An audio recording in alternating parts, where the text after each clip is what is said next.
25 de abril. Nós vamos ver a cena magnífica descrita por Daniel, complementada por Apocalipse. Você sabe que o livro de Daniel ele começa a falar sobre a história do mundo. Lá no capítulo 12 ele termina, mas termina com indagação. Quer dizer, é um término, mas que tinha uma prorrogação. E essa prorrogação acontece em Apocalipse, o último livro que nós temos na Bíblia. Então, se nós somarmos Daniel mais Apocalipse, nós vamos compreender todas as verdades que estão prestes a acontecer, estão acontecendo e já aconteceram, com referência ao final de todas as coisas, final do pecado e o início da vida eterna gloriosa. Então, veja que cena magnífica essa aí. Os livros de Daniel e Apocalipse, eles são complementares, apontam para os últimos acontecimentos da história do nosso planeta. Em Daniel 7, se você estudar certinho, você vai verificar que nações surgem e nações caem. Então é um livro histórico. Ele vai dizer o que vai acontecer desde Babilônia até a vinda de Jesus Cristo. Então ele fala que depois de Babilônia, a próxima nação que vai ser um poderio mundial é a Média Persa. E depois da Média Persa surgiria com Alexandre o Grande, seus 4 generais, a Grécia. Depois, no lugar da Grécia, quem assumiria esse protagonismo mundial seria Roma. Roma imperial, porque Roma se divide em 2 pontos aqui. Roma imperial, que domina por muito tempo. Depois de Roma imperial, surgiria Roma papal, que perseguiria a igreja verdadeira, ou seja, aqueles que queriam fazer o que estava escrito na Bíblia, porque a igreja católica foi se desviando através de lendas, paganismo, políticas e outras coisas. Mas tinha um povo remanescente que queria seguir o que estava na Bíblia, não queria idolatria, queria guardar o sábado, continuar guardando o sábado e não domingo, que é o dia dos pagãos, Não é nada disso. Então houve uma perseguição de 1260 anos, está em Daniel 7, 25, Apocalipse 12, 6 e 12, 14.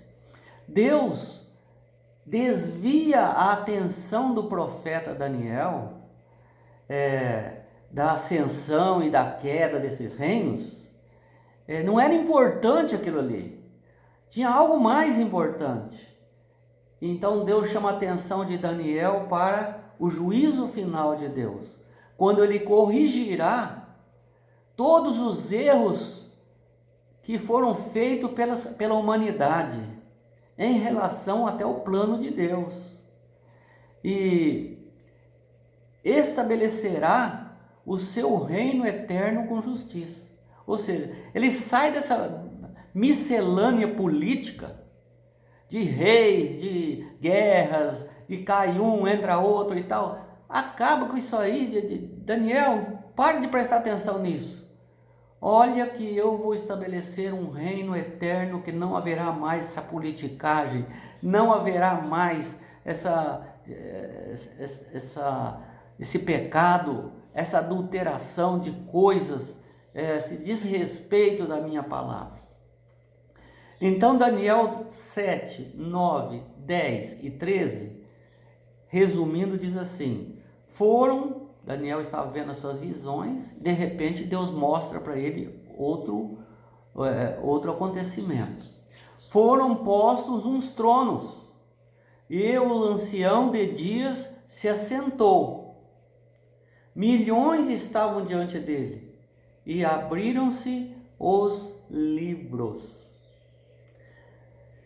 Continuei olhando, eis que vinha com as nuvens, Jesus.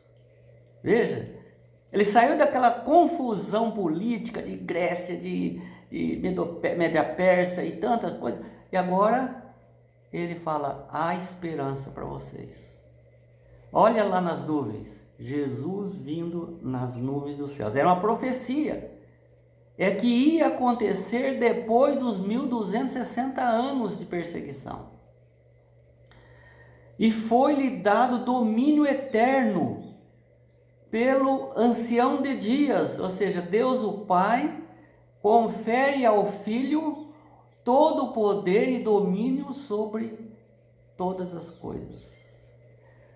E este domínio será dado ao povo de Deus. Veja que interessante, Jesus recebe do Pai o domínio e dá esse domínio para os salvos.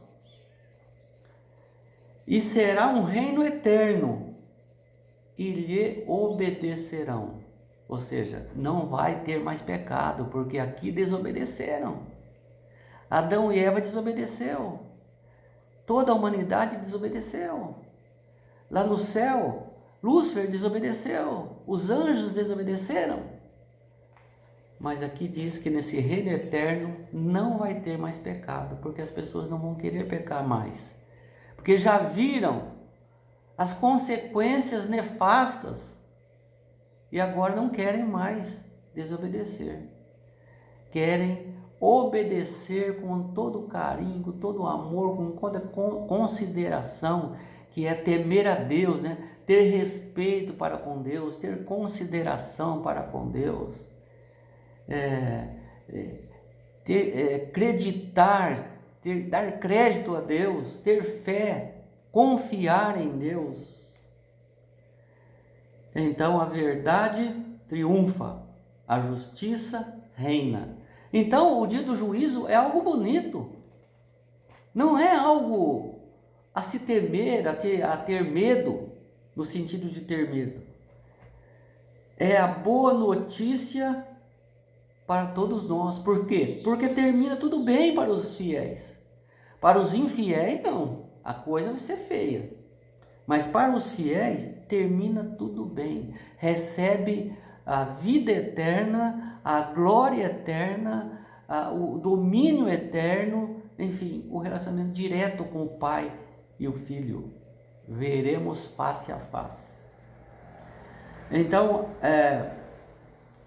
todo o universo de seres não caídos se admira com esta cena do juízo.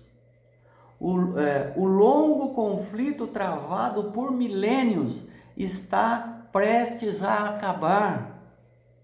A batalha pelo trono do universo está totalmente decidida nessa ocasião.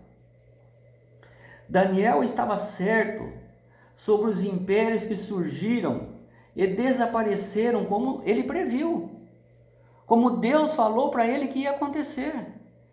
Deus falou para Daniel, quando ele estava em Babilônia, os próximos reinos que iriam suceder Babilônia como uma administração mundial. E isso aconteceu. Qualquer livro de história você vai verificar isso. Se isso aconteceu, se foi verdade, prova que Deus sabe o futuro, que Deus está no comando da história. E se Deus é tudo isso, por que duvidar dele da última fase? Se todas as 4 fases aconteceram, a última fase é a vinda de Jesus, é receber um reino eterno. Não aconteceria? Por que não aconteceria? Nós cremos nisso. Nós esperamos isso. A justiça, a misericórdia. Hoje dá tempo de nós sairmos da condenação para a salvação. Depende da nossa decisão.